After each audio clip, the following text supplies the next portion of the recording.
Se dirigirá a nosotros el señor Presidente Constitucional de la República del Ecuador, licenciado Lenín Moreno Garcés.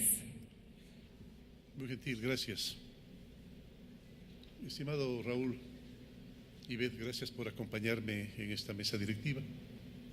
Queridas amigas, queridos amigos todos, que realmente lo son. He esperado este momento desde hace casi 3 años. A propósito, Raúl, gracias por recordarme que los demás museos también merecen atención. Como tú lo dices, la red de poco más de 16 museos que tiene la Casa de la Cultura, pues serán debidamente atendidos, no faltaba más. Claro que eso de inventar el dinero parece que va a tener que repetirse con frecuencia, porque no es que haya mucho, tampoco. Decía hace poco que un país sin museo ni biblioteca, sin museo ni biblioteca nacionales, es simplemente impresentable, casi inexistente.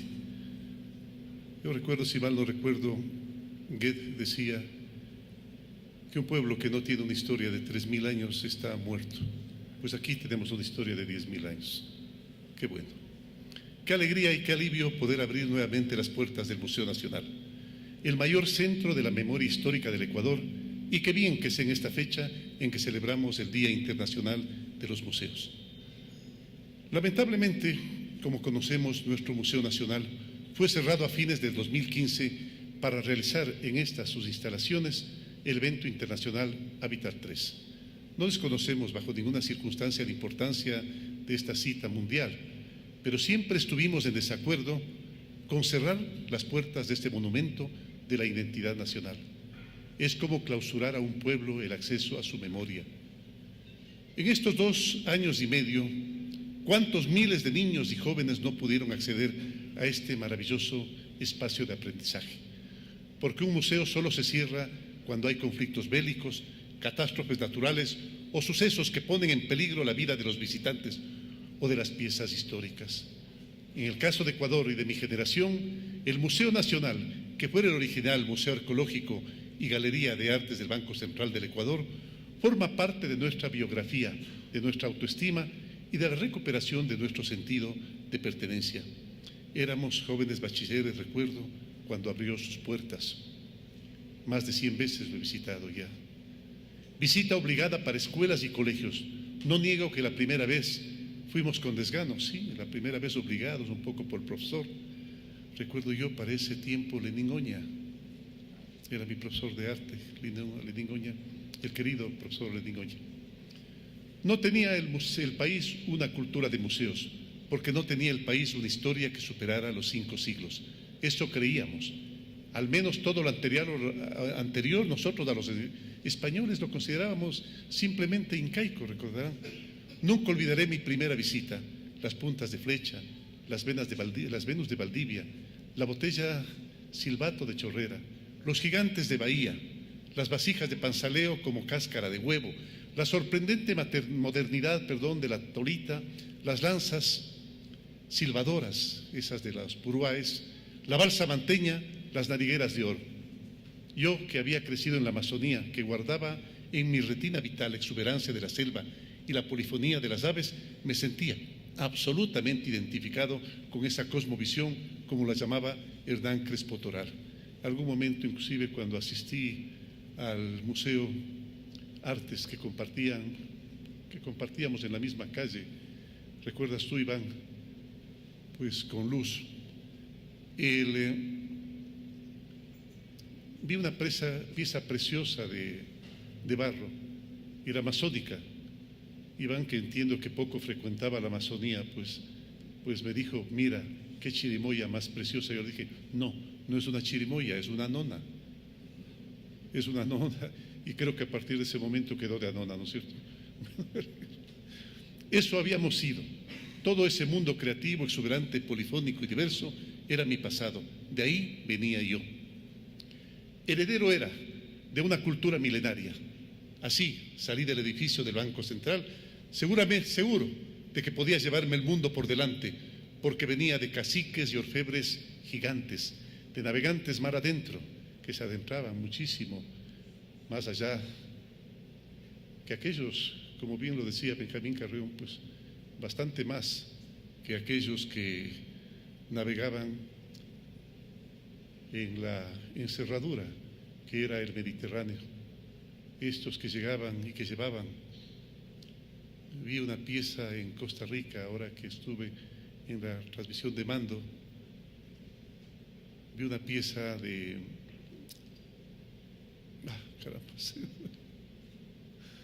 Concha Spondylus, y les dije, miren, hasta acá llegaba la Concha Spondylus. ¿Por qué? Porque éramos grandes navegantes, y éramos navegantes de mar adentro. Éramos de los inventores de la escultura y del molde, de los que trabajaron por primera vez el platino en el mundo. Cuando visité por primera vez el Museo de Arte de Historia Natural de Nueva York, me topé con una pieza pequeñita, y el momento en que hice más o menos una traducción en mi torpe inglés, vi que era una pieza ecuatoriana y que ahí, en el Museo de Historia Natural de Nueva York, describían que el origen y el primer país, el primer sitio, digamos, no país para ese momento, pero país ahora, el primer país en el cual se fundió el platino era en el Ecuador. No fui el único. Mis compañeros, mis amigos, mi generación y las que vinieron, descubrimos en ese quinto piso del Banco Central que teníamos raíces fuertes y profundas. Hoy quiero rendir homenaje a Hernán Crespo Toral. Dicen los que le vieron,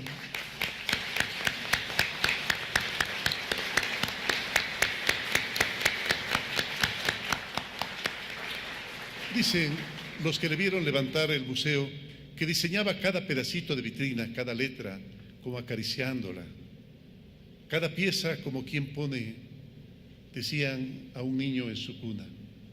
Llevaba Hernán sin duda alguna el país en la sangre y nos enseñó que teníamos una primera historia, que habíamos sido grandes y que podíamos volver a serlo, porque ese pasado era nuestra fortaleza y guía, que teníamos una identidad férrea y que éramos además multidiversos. Que nuestra tarea era encontrar la unidad en la diversidad, con el orgullo de tener una maravillosa cultura milenaria que ha sido enriquecida sustancialmente con un mestizaje que debemos aprender a apreciar, una diversidad que debemos aprender no a padecerla, debemos aprender a disfrutarla. El Museo del Banco Central nos enseñó a contar la historia por milenios, a valorar nuestras nacionalidades como auténticas descendientes de un pasado luminoso.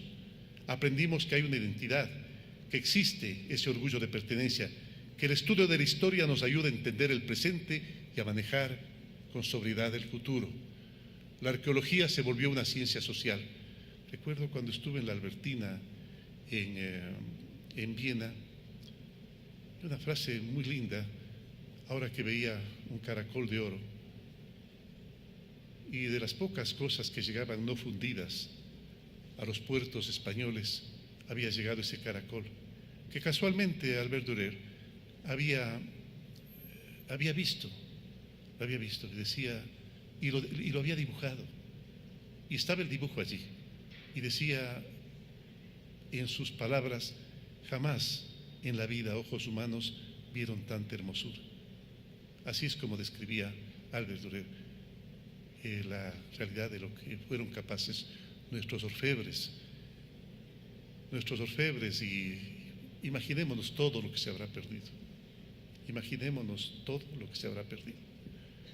La arqueología se volvió una ciencia social y el estudio de las formaciones económico-sociales un planteamiento revolucionario ante la penetración cultural y los avances de un imperio del consumismo y de la moda de lo light. Hace un momento conversábamos viendo la preciosa custodia de oro, conversábamos con mi esposa que cuando estuvimos en Riobamba, recién casados, fuimos a visitar el Museo de las Conceptas y nos topamos y tuve la suerte de ver esa custodia preciosa, inmensa, que lastimosamente fue robada con una facilidad extraordinaria, con una facilidad más o menos que me recuerda un pasaje de la historia del Museo del Louvre de París. A principios del siglo pasado, un ultranacionalista italiano creyó que habría que regresar la Gioconda a su país de origen. Así que entró al Louvre, cogió la Gioconda y se la llevó a su casa. Así de forma fácil, la tuvo bastante tiempo, si mal no recuerdo, 2 o 3 años, escondida debajo del colchón de su cama, hasta que por fin fue recuperada. Pero lo singular y la gracia de los franceses, que cuando, después del robo tan fácil de la Gioconda, cuando algún amigo se iba al Louvre, decía a otro amigo: voy al Louvre, ¿no se te ofrece algo? Un poco parecido resultó el arte de nuestras iglesias, que fue robado con tanta facilidad,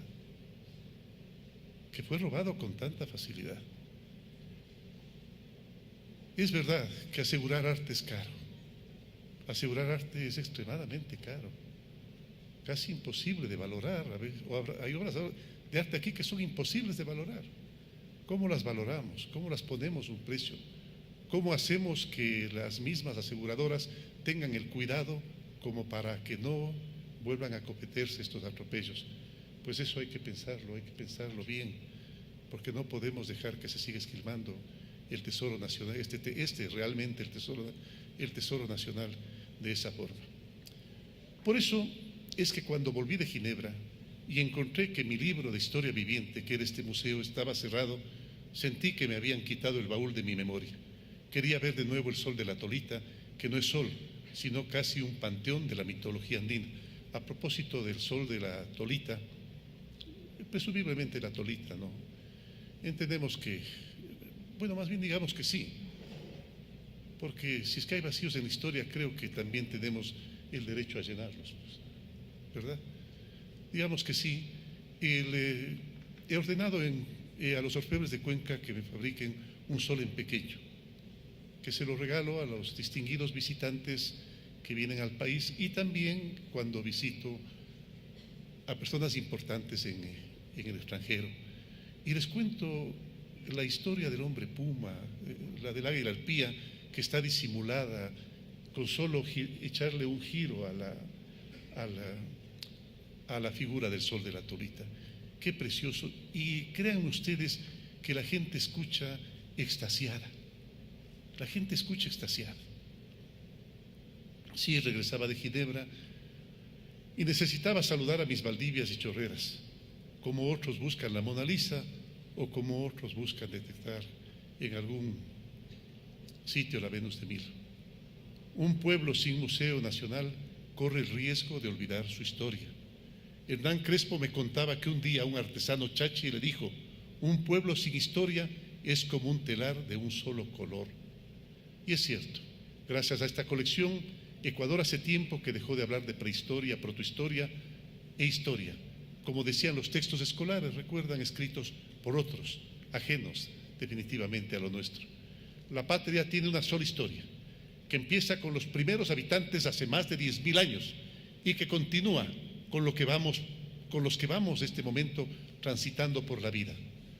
Somos orgullosos herederos de Jamacuaque y Machadilla, de los Cañares, de los Quillacingas. Hoy tengo el altísimo honor crucial de reabrir las puertas de esa historia, que le demuestra a Ecuador que está llamado a ser una potencia cultural, como fue la convicción siempre del querido Manuel Benjamín Carreón. Los tiempos han cambiado, las investigaciones han enriquecido la información, la museología ha cobrado vuelo. Por ello el Museo Nacional del Ecuador es ahora moderno, con tecnología de punta, con teorías y planteamientos históricos de gran aliento. Bien por el Ministerio de Cultura, bien por los museólogos, por los investigadores y los técnicos que han hecho un estupendo trabajo. Desde esta noche viviremos tranquilos, porque en estas salas podemos probar a nuestros hijos y amigos que fuimos y somos grandes, que venimos de aldeas, cacicazgos y confederaciones que inventaron la pareja, la cerámica, el telar, la agricultura, la navegación, la orfebrería, la minga, la jocha, por el solo placer de vivir en paz, de crecer en comunidad y de aprender de los que ya se fueron. Declaro queridos amigos, inaugurado el Museo Nacional del Ecuador. Declaro recuperada la memoria de mi gente. Muchísimas gracias. Gracias. Gracias.